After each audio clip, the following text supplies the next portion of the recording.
हम मौजूद हैं संगम नगरी में, जिसे आप इलाहाबाद के नाम से भी जाना करते थे, और अब प्रयागराज से। नमस्ते, आप देखना शुरू कर चुके हैं टॉक शिवेंद्र का स्पेशल शो प्रयागराज संगम की नगरी से। बताएंगे कितना बदला है प्रयागराज, क्या योगी का प्रयागराज अच्छा था या अखिलेश यादव का इलाहाबाद, सब कुछ पूछेंगे, सवालों के जवाब होंगे। हमारे जो स्पेशल गेस्ट हैं वो भी आ चुके हैं और उनके साथ ही हमारे यहाँ के कवि हैं, प्रसिद्ध कवि जिन्हें कहा जाता है। कई बार आपने उनको इंटरव्यूज़ में देखा है, टीवी चैनल्स वगैरह में देखा है, और आज हमारे स्पेशल गेस्ट के तौर पर वो भी यहाँ पर मौजूद हैं।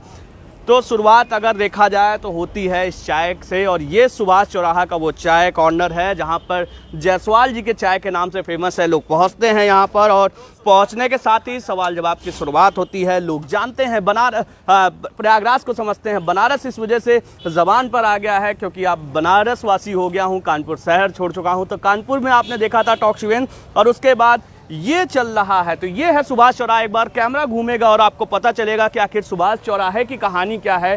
तो ये है वो सुभाष चौराहा, सिविल लाइंस का एरिया है, और इस सिविल लाइंस के एरिया में सुबह सुबह सब लोग आ जाते हैं। वैसे एक बात और बता दूं कि इलाहाबाद वासी थोड़ा सा ढीले हैं, आरामदायक हैं, समय से नहीं उड़ पाते हैं। और इस बार जो हमारे स्पेशल गेस्ट हैं उन्होंने रिकॉर्ड तोड़ दिया है 365 दिन का, वो हमारे साथ जुड़े हैं। और क्यों जुड़े हैं ये भी बताएंगे, उन्हीं से पूछेंगे।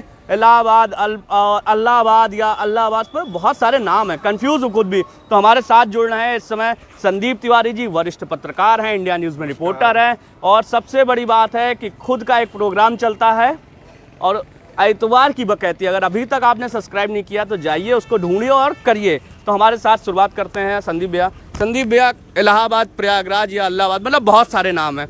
पहले नाम का कंफ्यूजन दूर हो जाए, उसके बाद सवाल जवाब का सिलसिला शुरू करते हैं। देखिए, सबसे पहले एक चीज़ आपको ये बता दें कि प्रयाग के बारे में कहा जाता को कह सके प्रयाग प्रभाव, प्रयाग का प्रभाव बता पाना ही असंभव है। तो आज जो हमारे सनातन धर्म के अनुसार जो है ये माना जाता था कि प्रयाग ही है ये। बाद में जब यहाँ पर अकबर आया, जब अकबर ने यहाँ पर शासन किया, उनका जब किला बना, तो उन्होंने इसका नाम परिवर्तित कर दिया। लेकिन फिर भी उस वक्त भी उन्होंने उसको धर्म आधार पर ही नाम दिया।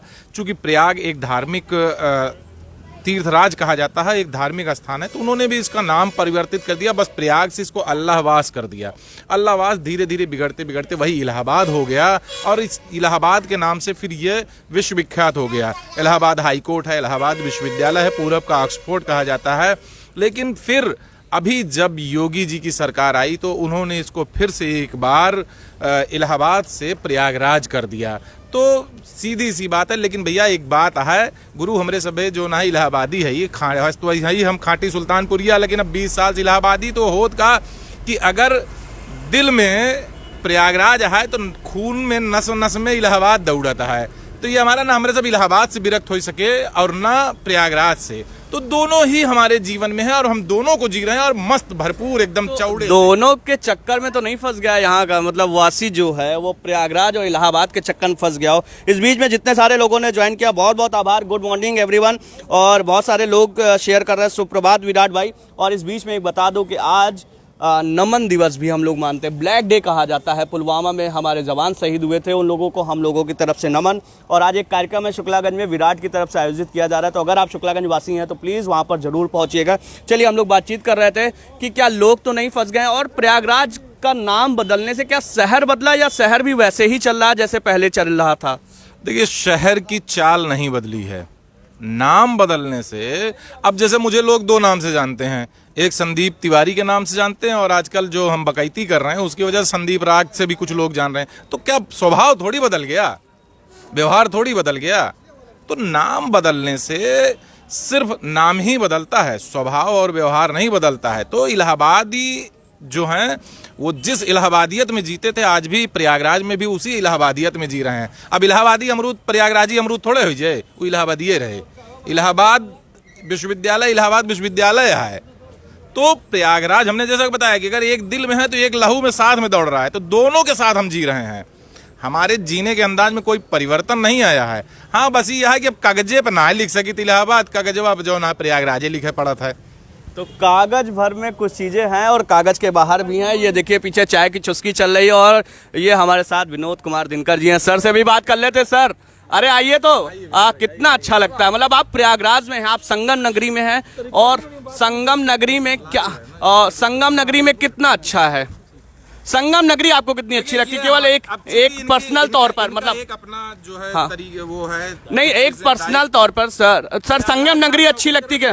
प्रयागराज अच्छा लगता है? नहीं, संगम नगरी जो हमारे साथ दिल्ली के मित्र जुड़े हैं वो संगम नगरी आना चाहते हैं, तो स्वागत हो जाए उनका एक बार। बहुत बहुत अच्छा रहेगा यहाँ पे। चलिए, स्वागत होगा उनका भी। आइए, संगम नगरी में माघ मेला चल रहा है, क्योंकि मैं तो कल पूरे दिन माघ मेला में था और बहुत सारी चीज़ें थी और अच्छा था। हमारे साथ अब यश जी जुड़ेंगे। जय हो प्रयागराज की भाई। सभी लोगों को बहुत बहुत आभार। और यश जी, एक पहले कविता, क्योंकि यश जी हमारे सीनियर हैं, और एक सम्मान पूर्वक सबसे पहले एक कविता और उसके बाद फिर आगे बातचीत। चूँकि नाम से शुरुआत की थी शिवेंद्र भाई आपने इलाहाबाद और प्रयागराज से, तो नाम कुछ भी हो, मोहब्बत का पैगाम होना चाहिए। और आज एक ऐसा दिन है जो वैलेंटाइन डे है, और वैलेंटाइन डे हम उसको एक मोहब्बत के रूप में ही मनाते हैं, मोहब्बत की पहचान के रूप में। उस पर कुछ लाइनें पेश कर रहा हूँ, और वो लाइनें तरन्नुम तो कुमार विश्वास साहब का है, लेकिन वो मेरी ही है कि ज़ख्म भर जाएंगे तुम मिलो तो सही, ज़ख्म भर जाएंगे तुम मिलो तो सही, याद हम आएंगे तुम मिलो तो सही, जो ख्वाबों ख्यालों में आते न हो उनको अपना बनाने का क्या फ़ायदा, राज दिल के छुपाने का क्या फ़ायदा, जो जवानी बेमानी होती रहे, जो जवानी बेमानी होती रहे, ऐसी खाली जवानी का क्या फ़ायदा, ऐसी खाली जवानी का क्या फ़ायदा। और चूँकि मोहब्बत की बात चली, फिर उसके बाद आजकल भक्ति का भी बड़ी बयार है, और राम की भक्ति तो हम लोग सदैव करते आए हैं। उस पर दो लाइनें इसी तरन्नुम को जोड़ के मैं पेश कर रहा हूँ। लेट कर सर नवाने का क्या फ़ायदा, जब तलक राम दिल में बसाए नहीं, झूठी भक्ति दिखाने का क्या फ़ायदा, झूठी भक्ति दिखाने का क्या फ़ायदा। शुक्रिया। ये जो लाइनें हैं उनको समझने की भी ज़रूरत है, क्योंकि आखिरी में है कि झूठी भक्ति। सीरियसली में बहुत सारे लोग हैं जो लंबा सा टीका लगा लेते हैं, और कई बार प्रवक्ता टिप्पणियां भी करते हैं, लेकिन वो फंस जाते हैं। शायद उन्हीं के पार्टी के कुछ लोग वो टीका लगाकर घूमते हुए नजर आते हैं। तो ये टीकेदारी वाली भी प्रथा खत्म होनी चाहिए। लोगों को कहना है कि टीका लगाते हैं, तो टीका लगाने से आपको समस्या क्या है? पहली बात तो वो प्रवक्ता ध्यान दे, और दूसरा उनके नेता भी ध्यान दे। जब आपके प्रवक्ता ऐसी बात बोलें तो कम से कम आप टीका लगाकर मंचों पर ना जाएं। चलिए, ये तो थी थोड़ी बहुत राजनीतिक बात। फिर वापस लौटते हैं प्रयागराज में, और ये पीछे का आपको एक बार फिर से नज़ारा दिखाते हैं। शहर बहुत शानदार है, शहर अपनी ज़िंदगी जीता है, कलरफुल ज़िंदगी जीता है। ये इंदिरा भवन सामने दिख रहा है प्रयागराज का। देखिए, शानदार शहर इसलिए हम कहते हैं क्योंकि इसकी अपनी एक ज़िंदगी है। जैसे बनारस के लोग सुबह उठते हैं और पूड़ी जलेबी और चाय में बढ़ जाते हैं, वैसे यहाँ के लोग भी सुबह बन मक्खन और चाय के साथ बिस्किट का नज़ारा लेते हैं। मज़ा आता है। इस शहर को जीने का अपना एक अजीब तजुर्बा है, अजीब रंग है, और मुझे खासकर ये शहर बहुत पसंद है। अगर मुझे रहने का दोबारा से कभी मौका मिलेगा तो ज़रूर मैं प्रयागराज चाहूँगा कि मैं प्रयागराज पहुँचूँ। और बहुत सारे लोग देखिए चाय पी रहे हैं, और कितना अच्छा सा नज़ारा लगता है सुबह सुबह जब एक चाय की चुस्की होती है और शहर प्रयागराज होता है, तो अपने आप से बदल जाता है। चलिए भैया, वापस आते हैं संदीप भैया के पास और पूछते हैं माघ मेले की तैयारी जो शहर हर बार करता है, अपने आप को एक सुंदरता के प्रतीक में पेश करता है लोगों के सामने, तो माघ मेले का कितना महत्व है प्रयागराज में? दूसरा, यहाँ के लोग कैसे स्वागत करते हैं बाहर वालों का? देखिए, माघ मेले की अगर बात करें तो प्रयागराज को तीर्थराज प्रयाग कहा जाता है, ये आप सभी जानते होंगे। उसका एक सबसे बड़ा कारण ये भी है कि यहाँ पर जो ये हर वर्ष संगम की किनारे गंगा, यमुना और माँ सरस्वती जो कि अदृश्य मानी जाती हैं, उनके पावन तट पर ये हर वर्ष माघ मास में माघ मेला लगता है, जहाँ पर कल्पवासी आते हैं, वो कल्पवास करते हैं, और न जाने देश के साथ ही बाहर के लोग भी यहाँ पर पहुँचते हैं और वो गंगा में मोक्ष की डुबकी लगाते हैं। भक्ति से पूरा भरपूर होते हैं वो। तो उनके स्वागत के लिए प्रयागराज कहिए या इलाहाबाद कहिए, वो हमेशा जब ये अकबर का अल्लाहवास हुआ करता था तब भी वो बाहें पसारे इनका स्वागत करता था। संदीप भैया, तो कुछ आया है, मिथिलेश तिवारी जी ने कहा कि झूठी भक्ति लगाने से क्या फ़ायदा। बहुत सुंदर पंक्तियाँ पेश की, तो बहुत बहुत आभार यश जी के लिए। उन्होंने लिखा है कि ऐसी लाइनें सुबह सुबह सुनाने के लिए। और मुंह में राम बगल में छुरी रखने का क्या फ़ायदा, ये भी एक सवाल आया है, वो भी चलेंगे, यश जी से पूछेंगे। और सौरभ भैया न्यूज़ 18 से वो भी कनेक्ट हो गए हम लोगों के साथ। चलिए, बहुत बहुत आभार सारे लोग। हाँ, हम लोग बात कर रहे थे वापस से कि कैसे स्वागत सत्कार होता है। देखिए, बताया ना मैंने कि चाहे चाहे वो इलाहाबाद रहा हो, चाहे अकबर का इलाहाबाद रहा हो, चाहे प्रयाग रहा हो, चाहे अब योगी बाबा का प्रयागराज हो, बाहें पसारे उन भक्तों का, यहाँ आने वाले संतों सन्यासियों का, शंकराचार्य जी का, और तमाम जो आम जनता देश से ही नहीं बाहर से भी यहाँ पर आते हैं, उनका हम सब प्रयागराज वासी, इलाहाबाद वासी जो है वो बाहें पसारे उनका स्वागत करते हैं। क्योंकि उनके आने से जो ये 1 महीना माघ का जाता है ना, वो हमें भक्ति से परिपूर्ण कर देता है। तो यहाँ पर चाहे वो हम सरकारी व्यवस्थाएं कहें या जो निजी व्यवस्थाएं होती हैं, व्यवस्थाएं बहुत ही दिव्य होती हैं, लोग आते हैं। अब देखिए, जब कोई चीज़ होता है कि बिटिया के बियाह क्यों करते ना, तो कोनो कमी थोड़ी बहुत जरूर रह जाता है। अब फूफा का तो मुंह बना रहेगा। हाँ। आजकल फूफा शब्द बहुत चल रहा है इस देश में। फूफा पंजीरी मुहिम डार के बोला तब और आनंद आए। तो ये जो है तो कमियां थोड़ी बहुत रह जाती हैं, तो उसको ना बढ़ा चढ़ाकर जो व्यवस्थाएं मिलती हमको उस पर ध्यान देना होता, और दिव्य व्यवस्था होती। गुरु, माघ मेला एक ऐसा है कि जहां आप सवेरे 4 बजे अगर पहुंच जाइए तो आपको लगता है कि आप पता नहीं कौन से ऐसी दिव्य स्थान पर आ गए हैं जो दिल के साथ साथ दिमाग को भी बड़ा सुकून देता है। चलिए, ये तो थी नॉन पॉलिटिकल बातें, और वापस आते हैं जिस पे हम लोग आए थे। पहला सवाल था कि योगी का प्रयागराज अच्छा है या अखिलेश का इलाहाबाद। उस सवाल का जवाब चाहेंगे, और मेरे साथ जितने लोग कनेक्ट हो गए बहुत बहुत आभार। और मेरे पिताजी भी कनेक्ट हैं, उन्होंने हमको प्रणाम लिखा, जबकि हमको खुद प्रणाम करना चाहिए था प्रयागराज से। जल्दी पहुंचेंगे हम घर। ये सवाल है पापा का बार बार, तो मैं पहुंचूंगा। इस बार होंगे मार्च में हम वहाँ पर, और मार्च में वहाँ से होगा इस बार लाइव। तो चलिए, हाँ, सवाल जिस पे था, जिस पे मुख्य मुद्दा था, जिसको लेकर इतने दिन से, 1 हफ्ते से हम लोग चल रहे थे कि योगी का प्रयागराज अच्छा या अखिलेश यादव का इलाहाबाद। सबसे पहले ये आप बता दें आपको कि ना ये इलाहाबाद अखिलेश का है था, और ना ये प्रयागराज योगी का है। पॉलिटिकल बातें हुई जब 2017 में, जब 2017 में नाम बदलने पर आया तो देखा, जब ये अकबर का इलाहाबाद ना रहेगा तो अखिलेश का इलाहाबाद ना हो सकत और योगी बाबा का प्रयागराज ना हो सकत। ये प्रयागराजियों का प्रयागराज है, इलाहाबादियों का इलाहाबाद है। क्यों नेता का शहर ना या गुरु ही। नाम बदलने की जो बात आप कर रहे हो, चूंकि शुरुआती दौर से अगर हम इसका बखान पाएंगे तो प्रयाग नाम से ही पाएंगे। बीच में नाम परिवर्तित हुआ, फिर लौट के, जैसे कहते हैं ना कि लौट के बुद्धू घर को आए, तो बाबा कहें कि एकदम फिर से का प्रयागराज कह दिया जाए। लेकिन जो व्यवस्थाएं थी, जो जिंदगी थी, मैंने जैसा आपको शुरू में ही बताया, वो वही अंदाज है। तो गुरु, राजनीति के लिए आपन नाव बदल लें, ऐसा मौका पाओ, बाबू का नाव बदल दें, अगर जाने कि हाँ ऐसे वोट मिले वाला बात, तो उनका नाव बदल के उनको दहाई दें, राम लखन से जौन बाटे रहमत दहाई दें और रहमत से राम लखन कह दें। तो ये राजनीतिक बातें हैं, और उसके अपने व्यक्तिगत स्वार्थ, अपने व्यक्तिगत लाभ के लिए नेता बहुत कुछ करते हैं। तो यह कह सकता है कि अखिलेश बाबा की इलाहाबाद रहा है और योगी बाबा के प्रयागराज है, लेकिन हम लोगों का ये इलाहाबादियत में भी हम जी रहे हैं और प्रयागराज। 2017 के बाद क्या मतलब, जब से योगी सरकार आई, क्या कुछ भी बदलाव इस शहर में नहीं देखने को मिला है जो पहले की अपेक्षा? अगर आप बदलाव की बात करेंगे तो जब 2013 का कुंभ लगा था, महाकुंभ जिसको हम बोलते हैं 2013 का, उसमें भी बहुत सारे डेवलपमेंट्स हुए थे, बहुत सारी चीज़ें जो है वो अखिलेश की तरफ से दी गई थी, बहुत सारी व्यवस्थाएं की गई थी। और जब 2017 में ये बदला और 2019 का जो अर्धकुंभ गया, जिसको लोगों ने कुंभ बना दिया, जबकि नियमता अगर हम धार्मिक आधार पर देखें तो 12 वर्ष में कुंभ आता है, जिसे हम महाकुंभ कहते हैं, और 6 वर्ष में कुंभ आता, अर्धकुंभ आता है, जिसको बाबा ने कुंभ बना दिया। तो चीजें जो है, कुंभ बना दिया मतलब? हाँ, बिल्कुल बना दिया कुंभ, क्योंकि 6 वर्ष में शुरू से मान्यताएं रही हैं कि 6 वर्ष में अर्धकुंभ आता है, लेकिन इस बार लोगों ने उसको प्रचारित किया कुंभ कुंभ कुंभ। और सबसे विशेष बात है कि इसमें सबसे बड़ा योगदान जो रहा है अर्ध कुंभ को कुंभ में परिवर्तित करने का, वो हमारा आपका यानी मीडिया पर्संस का रहा है, मीडिया वालों का रहा है। जनबे नहीं करते ना, आधे से ज्यादा जने तो जो जे बताए थी अपन वहीं धाई के धौके रहा थे, जुटा रहा थे, उनका कोनो से मतलब ना है।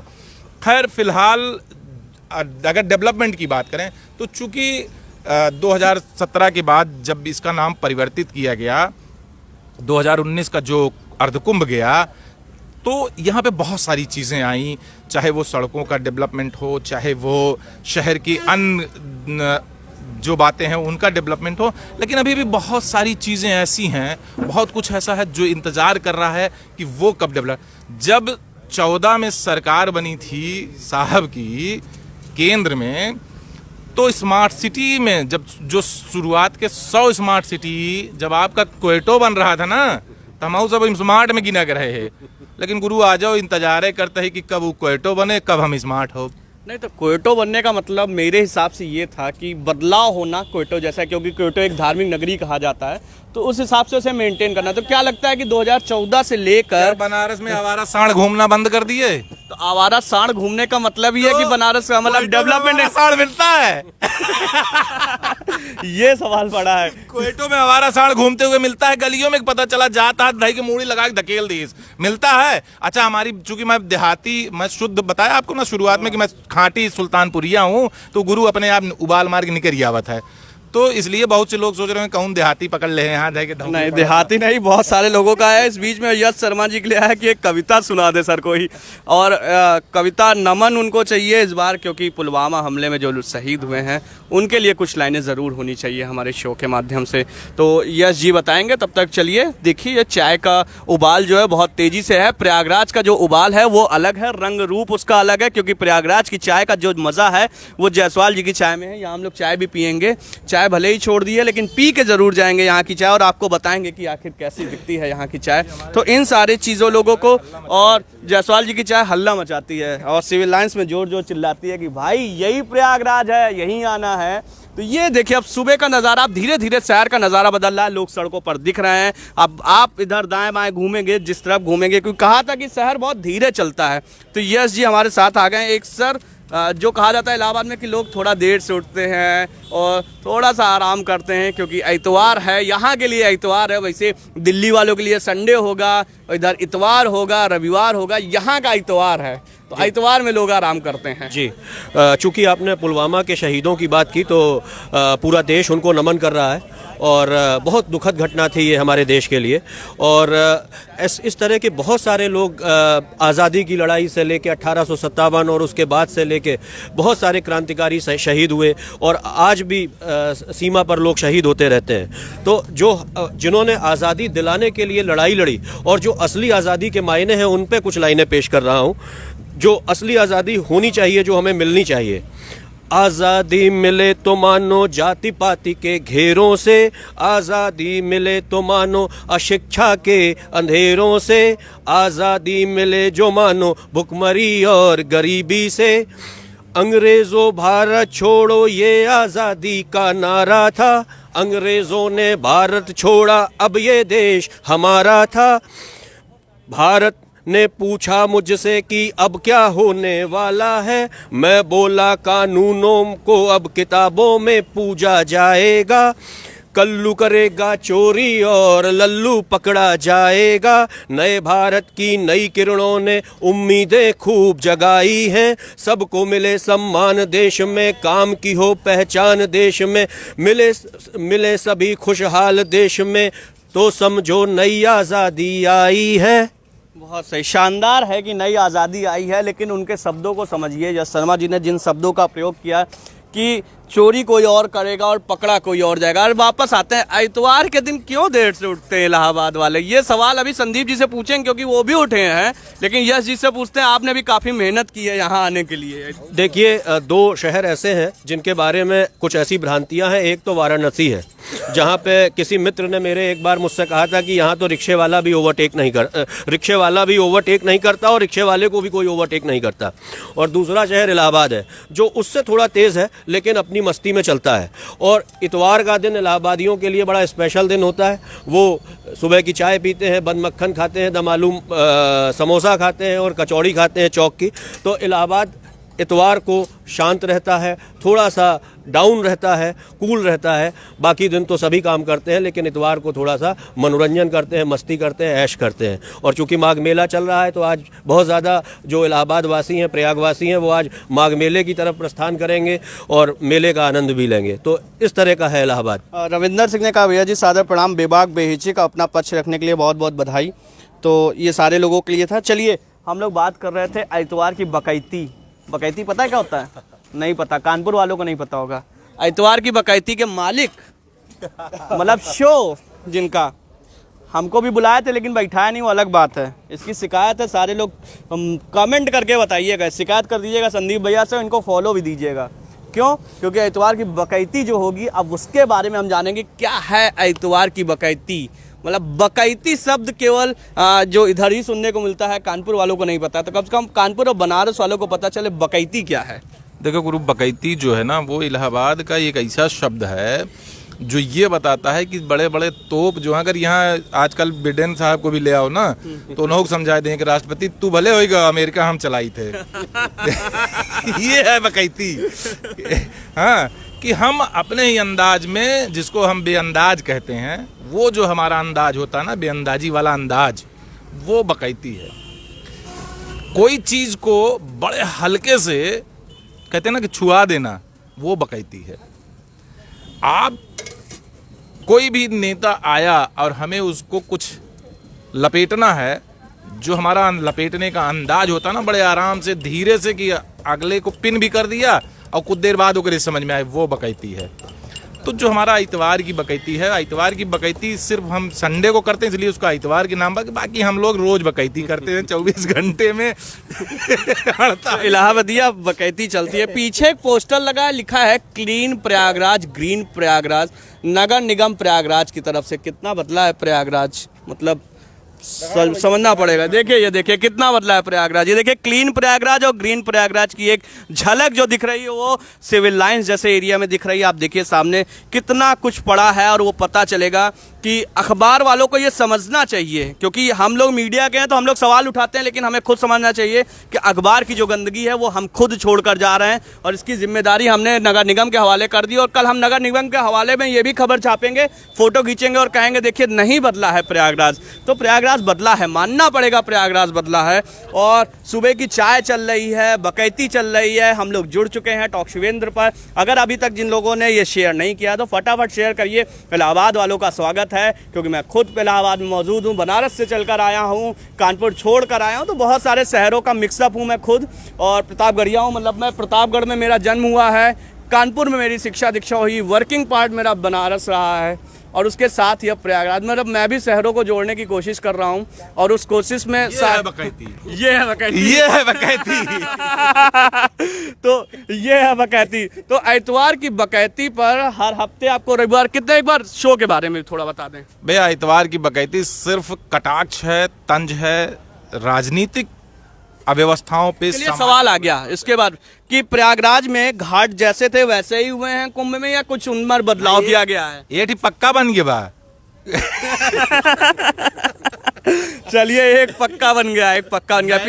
नैनी की तरफ 2 घाट पक्के हैं, बोट क्लब के पास है एक पक्का घाट। मेन जो संगम है हमारा, या यमुना जी का जो वीआईपी घाट है, उसको पक्का ना बना पाने का एक सबसे बड़ा कारण है कि जो भी ये इस बात को जानते होंगे उनको ये पता होगा कि गंगा जी में कटान बहुत तेज होता है, गंगा जी का रुख कभी भी परिवर्तित हो जाता है। इस वजह से जो है वहाँ पर पक्का घाट बनाने का जो है वो। दूसरी चीज़ क्या है कि वो कैंटोनमेंट एरिया है। आपको शायद बहुत कम लोगों को ये पता होगा कि जो संगम क्षेत्र है वो आर्मी के अंडर आता है, तो कैंटोनमेंट एरिया, तो बहुत सारी कंस्ट्रक्शन की चीज़ें वहाँ पर संभव नहीं थी। लेकिन जब भी जिसने भी ये सवाल पूछा, सवाल बहुत ही बढ़िया था। लेकिन एक बार गुरु, अगर आप यहाँ के रहने वाले नहीं हैं या आप कभी नहीं आए, तो एक बार माघ मेले के दौरान जरूर आइएगा, तो घाट की आवश्यकता ही आपको महसूस नहीं होगी। इतनी भव्य, इतनी बेहतरीन व्यवस्था होती है। चलिए यश शर्मा जी के पास चलेंगे, क्योंकि मेरे मन में जो एक बार सवाल उठ रहा है कि पत्रकारों पर सवाल उठने लगे कि वो पाला बदल लेते हैं, समयानुसार बदल जाते हैं। कवियों पर भी धीरे धीरे सवाल उठ रहा है कि वो भी पार्टी वाले हो गए, ये कवि है तो इनकी बुराई करेगा, ये कवि है तो इनकी बुराई करेगा। ऐसा क्यों हो रहा है हमारे समाज में? अब चीज़ें 2 हिस्सों में क्यों बढ़ती जा रही है, और जहाँ ना पहुँचे रवि वहाँ पहुँचे कवि, और कवि भी अब 2 हिस्सों में, ऐसा क्यों हो रहा है? देखिए, ये कोई नई बात नहीं है, ये आज से नहीं हो रहा है, ये बहुत पहले से होता आया है। जिसका भी शासन होता है, जाहिर सी बात है कि झुकाव लोगों का उसकी तरफ होता है। उस आइडियोलॉजी को मानने वाले लोग तो मुखर होते ही होते हैं, जिस पार्टी का शासन होता है या जिस राजा का शासन होता है या जिस बादशाह का शासन रहा, चाहे मुगलों का शासन रहा, उसके बाद अंग्रेज़ों का शासन रहा, भारत में 200 वर्ष अंग्रेज़ों ने शासन किया, उसके बाद अलग अलग पार्टियों का शासन रहा। तो कोई भी पार्टी या कोई भी दल उसको उसको मानने वाले लोग मुखर होते हैं, उसके साथ साथ कुछ ऐसे व्यक्ति होते हैं, कुछ ऐसा समाज का हिस्सा होता है जिसको आप कह सकते हैं कि वो एक अलग प्रकार के जीवी होते हैं। अभी जैसे जीवी शब्द पे बड़ी बहस चल रही है, परजीवी पे बड़ी बहस चल रही थी, आंदोलन जीवी, परजीवी, और एक नया शब्द आ गया चंदा जीवी। चंदा जीवी, परजीवी, बहुत सारी इस तरह के शब्द आए हैं। तो कुछ ऐसे लोग होते हैं जो इस तरह के जीवी होते हैं जो अपना पाला तुरंत बदल लेते हैं। आज अगर किसी पार्टी की सरकार है तो वो उसकी तरफ चले जाएंगे, अभी सरकार बदलेगी या बदलती है भविष्य में, कभी किसी और पार्टी की सरकार आएगी तो वो वापस खिंच के उस पार्टी की तो तरफ। बैगन जीवी कहते हैं हम लोग, लुढ़कते रहते हैं। हाँ, चाय तो जरूर लेंगे, तो बैगन जीवी। उनको आप बैगन जीवी कह सकते हैं, उनको आप वो थाली का लोटा, एक कहावत गाँव में चलती थी, वो कह सकते हैं। तो ऐसे लोग होते हैं, वो कवि भी हो सकते हैं, वो पत्रकार भी हो सकते हैं, वो किसी भी वर्ग के हो सकते हैं। बाकी हर एक की कुछ ना कुछ मजबूरियाँ होती हैं, कुछ तो मजबूरियां रही होंगी, यूं ही कोई बेवफा नहीं होता। तो ऐसी ही बातें हैं। मतलब बेवफा होने के लिए भी कुछ मजबूरियां होना बहुत ज़रूरी है, बेवफा हर कोई ऐसे नहीं होता है। सवाल बहुत अच्छा है और जवाब भी लगातार मिल रहे हैं। इस शहर को कल से मैं जिस हिसाब से समझ रहा हूँ कि आपको सीरियसली जीना है तो बहुत आराम चलना पड़ेगा। कल मैं जब झूले के पास गया तो देखा बड़ी लंबी भीड़ लगी थी और एक दूसरे को सब कह रहे थे कि भाई तुम पहले झूल लो, तुम पहले झूल लो। ये तो लखनऊ है ना? नहीं यहाँ नहीं, वो प्यार के मारे नहीं, डर के मारे। हाँ, झूले का डर था। मैं आपको वही बताना चाह रहा था कि भैया पहले तू बैठ ले, अगर गिराए तो कम से कम हम सुरक्षित तो रहा। तो अगर आप सुरक्षित उतर आए तो हम भी बैठ लेंगे। तो ये देखिए, ये इसको कहते दिमाग। समझे? जैसे साइंटिस्ट जो है जब कोई चीज इजाद करता है तो सबसे पहले चूहे पे आजमाता है, इंसान पे नहीं आजमाता है। कि इसलिए अगर मरेगा तो बेचारा चूहा कोई पूछने वाला नहीं आएगा। अब पता चला कि हमरे लगाए दी तो मर गए, 302 हो जाए, चूहा अब 302 ना बने। तो वही ठीक था कि भैया पहले शर्मा जी झूल लें, अगर शर्मा जी उतर आए सकुशल तो तिवारी जी भी बैठ लेंगे। हाँ, तो ये चक्कर, बस यही कारण था। अच्छा, वो अब तो ये रही पॉलिटिकल बातें, इनको सबको हटाते हैं। शहर जो है वो यहाँ पर एक पढ़ाई लिखाई का जो माहौल कहा जाता है, इलाहाबाद आते हैं लोग पढ़ने के लिए, क्योंकि आसपास में अगर आपको कहीं जाना है पढ़ने के लिए तो आप इलाहाबाद आते हैं पढ़ने के लिए। IAS, IPS या PCSJ बनने की जो कहानियाँ भी शुरू होती हैं वो इलाहाबाद से शुरू होती हैं। इलाहाबाद के लड़कों के लिए कहा जाता है कि सुबह उठते हैं और फिर एक चाय की चुस्की लेते हैं और रात में कोई निमंत्रण निपटा के घर चले जाते हैं। क्योंकि जो ये शहर है, उस शहर के बारे में अगर पढ़ाई लिखाई से हम संबंधित बात करें तो इस शहर को लोग जानना चाहते हैं अभी। और देखिए, शिक्षा के मामले में अगर बात की जाए तो प्रयागराज शिक्षा का गढ़ है।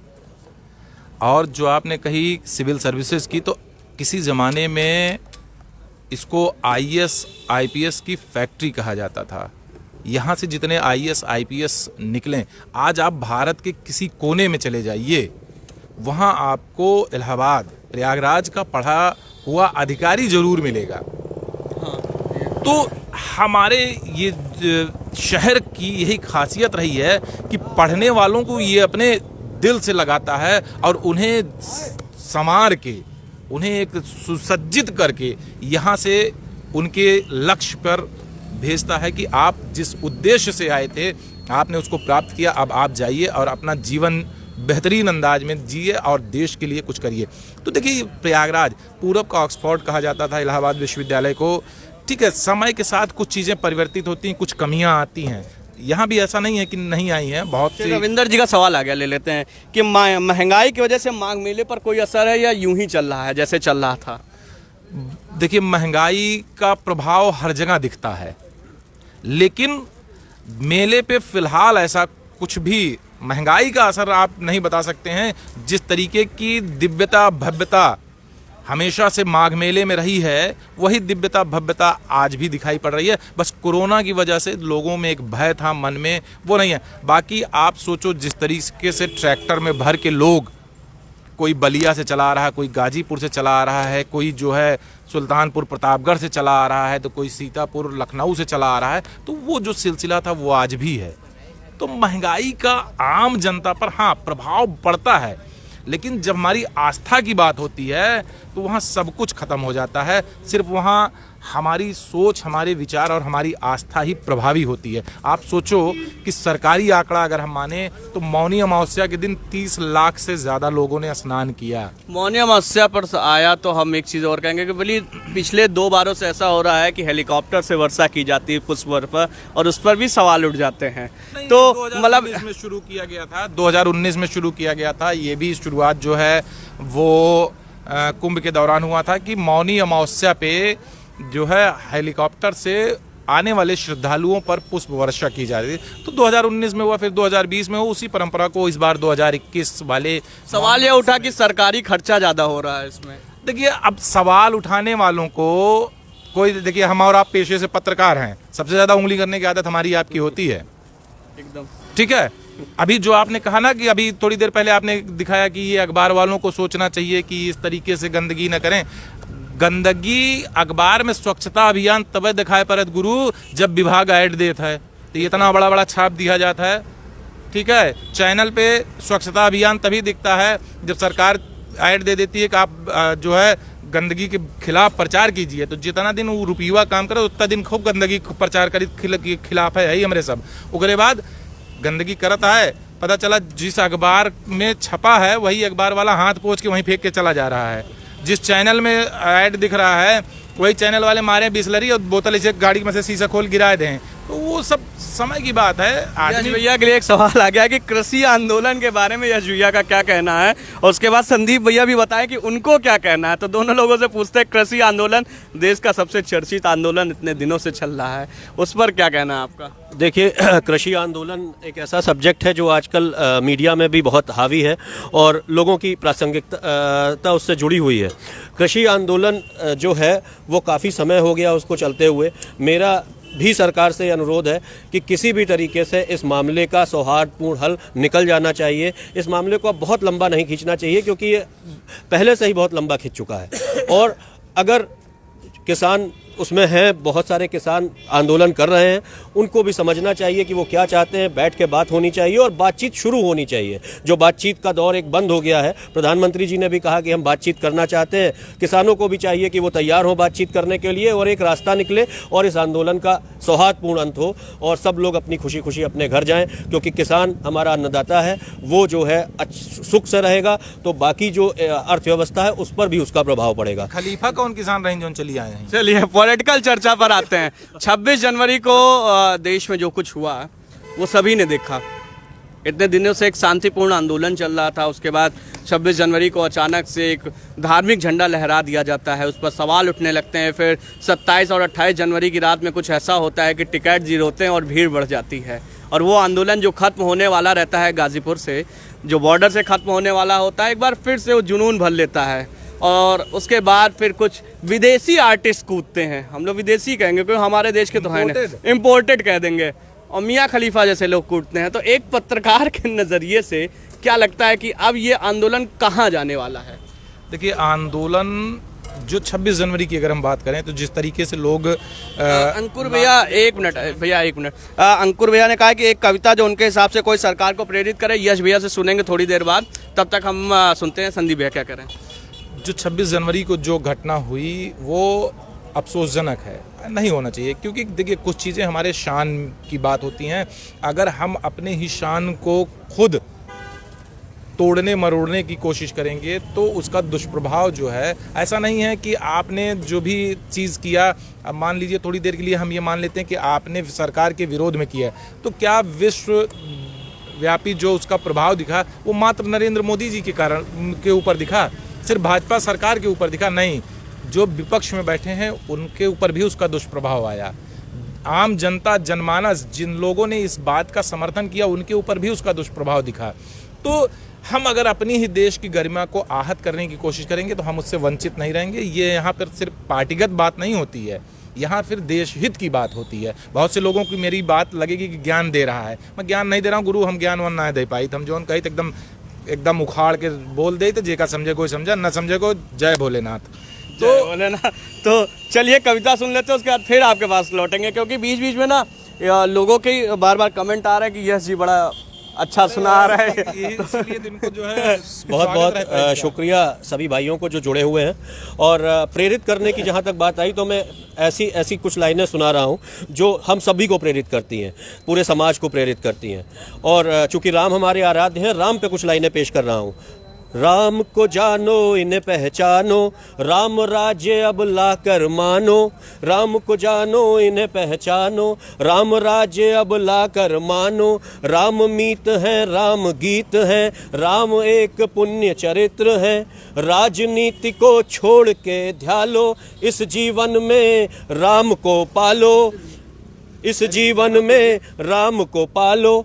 और अगली जो पंक्तियां हैं उन पे ध्यान दीजिएगा कि राम जो है वो राम से पहले हो गए थे। ऐसा नहीं है कि जो राम की उत्पत्ति हुई है वो राम से हुई है, राम के पहले हुए हैं, यानी कि जो हमारा ईश्वर है वो सनातन है। उसके अलावा भी अगर हम उसको दूसरे अर्थों में देखें तो राम नाम राम के पहले से भी था।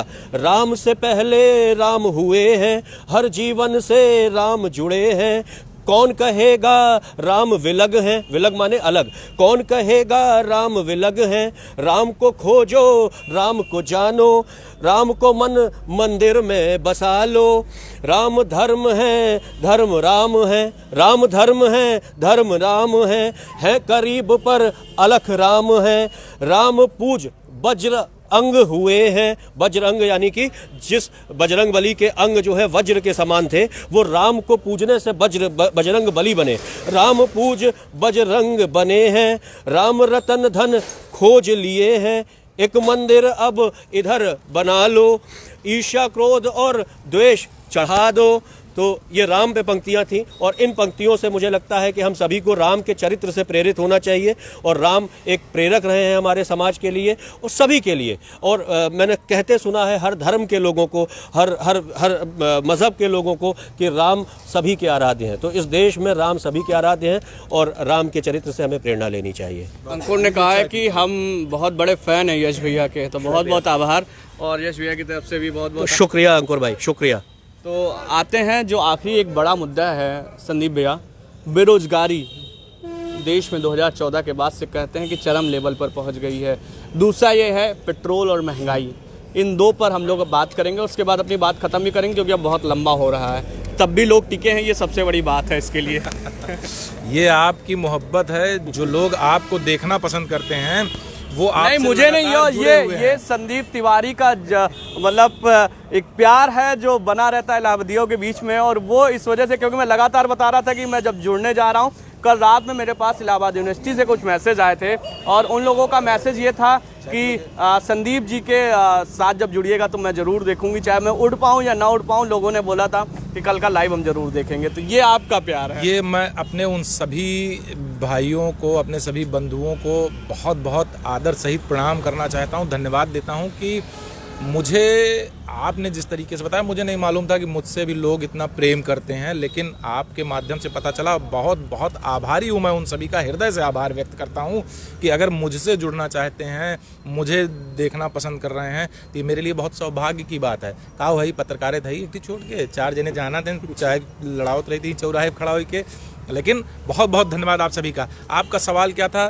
सवाल यह था कि बेरोजगारी एक बड़ा मुद्दा है और महंगाई अब बहुत तेजी से बढ़ रही है। पट्रोल के रेट जो हैं वो 100 के आसपास भटक रहे हैं, कई शहरों में तो पहुंच बीतने वाले भी हैं। मतलब बेरोजगारी की बात करें शिवेंद्र बाबू, अगर हम बेरोजगारी की बात करें तो बेरोजगारी एक राजनीतिक मुद्दा है।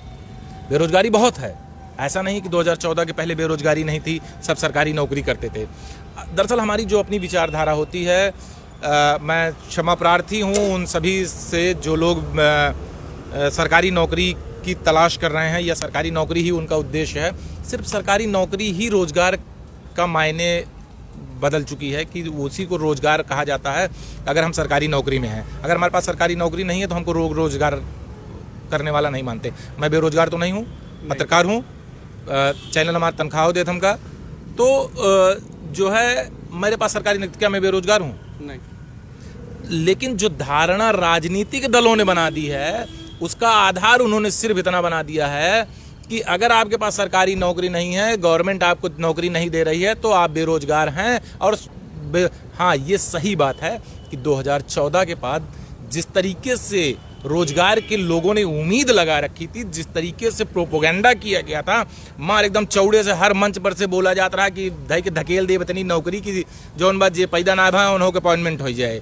तो उस लिहाज से अगर हम देखें तो बेरोजगारी है, लोगों को रोजगार नहीं मिला। लेकिन उसके पहले जो सरकारें थीं वो कौन तोप दाग के चली गईं। मैं आप बेहतर तरीके से जानते हो, ना काहू से दोस्ती ना काहू से बैर वाला सिद्धांत अपना है। जे झंडा के नीचे आन उठुकान, चाहे भाजपा को, कांग्रेस को, सपा को, बसपा को, आम आदमी पार्टी को, चाहे ओवैसी चचा के पार्टी को, कौनो हो। तो आपन एक सिद्धांत है कि किसी से जो है राजनीतिक दल से मोहब्बत नहीं है, ईर्ष्या भी नहीं है, लेकिन गुरु है मौका देवे ठोकब। तो बेरोजगारी बहुत बड़ा मुद्दा है। महंगाई की बात अगर हम कर लें तो महंगाई भैया रोज बढ़ी जा रही है। अभी मैंने पोस्ट डाला है एक कि हम लोग फिर से एक बार जो है सोने की चिड़िया बनने वाले हैं, काहे कि 100 रुपये पेट्रोल हो जाए। लेकिन सोने की चिड़िया कौन सी बनेंगे? वो मुर्गी वाली कहावत सुनिए ना, रोज सोने का अंडा देती थी, फिर ओकर पेटवा चीर के सोची से निकाल ले कुल। तो वही स्थिति हमारे सबको ना, ससुर मुर्गी हाथे लागे ना अंडा। आपके लिए एक लाइनें आई है कि संदीप भैया अद्भुत व्यक्तित्व, विचारों के धनी है, समाज की सच्चाई जानने को उनसे मिलती है और उनका हंसमुख मिजाज ही आकर्षक करता है। दोनों अद्भुत वक्ता के साथ शहर की शान भी हैं। बहुत बहुत आभार आपका, सादर प्रणाम आपको जिसने भी ये लाइन मेरे लिए लिखी है। अंकुर गुप्ता नाम है उनका। अरे अंकुर गुप्ता, हमारे ये इलाहाबाद वाले जो है शाहगंज वाले बाबू, धन्यवाद बहुत बहुत हो अंकुर भैया। तो एक बार हर हर महादेव हो जाए, उसके बाद शो को यहीं से समाप्त करेंगे क्योंकि बहुत लंबा हो रहा है और लोग टिके हैं, ये बड़ी बात है। आप सबने हम लोगों को देखा, सुना और सबसे बड़ी बात गुरु झेला। बहुत बहुत धन्यवाद, बहुत बहुत आभार आपका। जय श्री महाकाल। चूंकि मुझे लगता है कि आपके शो में ज़्यादातर जो युवा लोग हैं वो जुड़े हुए हैं और मेरा ऐसा मानना है कि युवा जो है उम्र से नहीं होता है, सोच से होता है। और चूंकि आज वैलेंटाइन डे है, मोहब्बत का दिन है, 4 लाइनों से बात खत्म कर रहा हूँ। सोच से युवा इसलिए बोल रहे हैं कि अपने आप को युवा बताने का प्रयास कर रहे हैं। मैं युवा हूँ और रहूँगा और था। तो 4 लाइनें पेश कर रहा हूँ और इसी से हो सकता है कि शो का समापन हो जाए कि खूबसूरत चेहरे ही इंस्पायर करते हैं, खूबसूरत चेहरे ही इंस्पायर करते हैं, वरना हम जैसे कहाँ शेरो शायरी करते हैं। जो आपको ना देखे कई दिन तो हो जाता है फ्रस्ट्रेशन। ये आपकी आंखों का है कसूर, वरना हमारी न थी ऐसी जनरेशन। शुक्रिया, थैंक यू। तो ये थे यश भैया और आखिरी में कुछ कहेंगे संदीप भैया और उसके बाद फिर 2-4 लाइनें हम भी बोलेंगे भाई, याद करें। देखिए मैं ये कहना चाह रहा हूँ कि आज वैलेंटाइन डे है, वैलेंटाइन डे है। आप बिल्कुल जो प्रेमी प्रेमिका हैं, जो युगल जोड़ियां हैं, वो गुरु सुरक्षित रहते हुए पार्क जाया। लेकिन मेन जो मैं कहना चाह रहा था वो ये कहना चाह रहा था कि आज शहीद दिवस भी है। आज ही हमारे शहीद आजम भगत सिंह जी को और राजगुरु जी को और सुखदेव जी को फांसी की सजा हुई थी। तो एक बार उन्हें भी जरूर नमन करें, क्योंकि आज जो हम चौड़े से टहल रहे हैं, जो मारी बकैती लंतरानी बताए पढ़ाई, लंतरानी भी एक शब्द है हमारे इलाहाबाद का। तो जो ये हम कर रहे हैं ना, ये उन्हीं की देन है। तो एक बार उनको नमन करना हम सब का दायित्व बनता है, कर्तव्य बनता है। सभी को प्रणाम। सभी लोगों को प्रणाम। और ये था इलाहाबाद से सफ़र हमारा, और अगला सफ़र फिर पहुंचेगा बनारस, और इस बार फिर बनारस से होंगी बहुत सारी बातें। और जल्द ही हम कानपुर और लखनऊ 2 और शहरों में पहुंचने वाले हैं। तो मार्च में अब हम लोग पहुंचेंगे भैया कानपुर। तो कानपुर वालों को भी एक बार प्रणाम हो जाए, क्योंकि सबसे ज़्यादा जो जुड़ते हैं मेरे साथ वो कानपुर वाले ही होते हैं। भैया कानपुर वालों के बारे में जो कहा जाए, मतलब अगर मुहिम गुटका आएगा तो फिर गुरु अगर क्यों उनका 1000 के चाय पिया हुआ है तो 5 रुपया गुटका ना थोक सकते हैं। लेकिन कानपुरियों, आपका यही अंदाज आपको अनोखा बनाता है, आपको बेहतर से बेहतरीन बनाता है। अपने अंदाज को कभी मत छोड़िएगा, क्योंकि आपकी वही पहचान होती है। सभी कानपुर वालों को संदीप तिवारी का सादर प्रणाम। तो ये थे संदीप भैया और यश भैया हमारे साथ थे, और हम थे सुभाष चौराहे पर। ये है प्रयागराज, और प्रयागराज का जो प्यार है वो यूं ही नहीं दिखता, यूं ही नहीं बरसता। अब शुरुआत हो चुकी है, एक एक चाय का कश होगा, उसके बाद एक शानदार तस्वीर प्रयागराज से पेश करूंगा शाम तक। मिलते रहिएगा, देखते रहिएगा। ये जायसवाल जी की चाय है, अगर पहुंचिएगा तो ज़रूर पीजिएगा। और टॉक शिवेंद्र का जो शो है उसको लगातार, क्योंकि मैं यूट्यूब पर नहीं जाता हूँ, मुझे लगता है कि यूट्यूब पर जाना एक बेवकूफ़ियत होती है। लोग कमेंट्स करते हैं, हम जान नहीं पाते हैं, और कम से कम हम आपके कमेंट्स पढ़ते हैं। अलग तरीके की पत्रकारिता पेश करने की कोशिश होती है, हर एक इंसान से मिलाने की, क्योंकि पैसा कमाना ही धर्म नहीं है, मेरा मानना ये है। और फेसबुक से कोई पैसा नहीं मिलता है, ये साफ है। मैं अपने खर्चे पर आता हूँ, संदीप भैया ने मुझे यहाँ ठहराया, सारी जिम्मेदारी इनकी थी। खाना पीना रहना वहना सब फ्री था हमारी तरफ से, मतलब कुछ नहीं दिए हैं हम। मतलब फ्री का घूम रहे हो, फ्री का शाम तक घूमेंगे भी, और उसके बाद चौड़िया के चले जाएंगे बनारस, फिर वहाँ वाले हमारा ठेका लिए हैं बनारस वाले। तो ये सारा जो प्यार है वो लोगों का इसी वजह से बरसता है। देखिए एक बार फिर से जायसवाल जी की चाय की तरफ से जाएंगे। बहुत बहुत आभार जितने लोग मेरे साथ शो में जुड़े थे, और हर हर महादेव। और संदीप भाई एक बार हर हर महादेव हो जाए, उसके बाद फिनिश करते हैं वहीं से। जय श्री महाकाल, जय हर हर महादेव। और आज से शो की यहीं की प्रयागराज से करते हैं खत्म। कैमरे के पीछे भैया शानदार अजीत जी भैया हैं, और बहुत शानदार इन्होंने काम किया, उसके लिए बहुत बहुत आभार। एक तस्वीर इनके साथ भी पेश होगी शाम तक। बनारस वालों इंतजार करो, फिर आ रहा हूँ शाम को, और अगले संडे को आपके साथ होने वाला शो। बहुत बहुत आभार, आज के लिए इतना ही।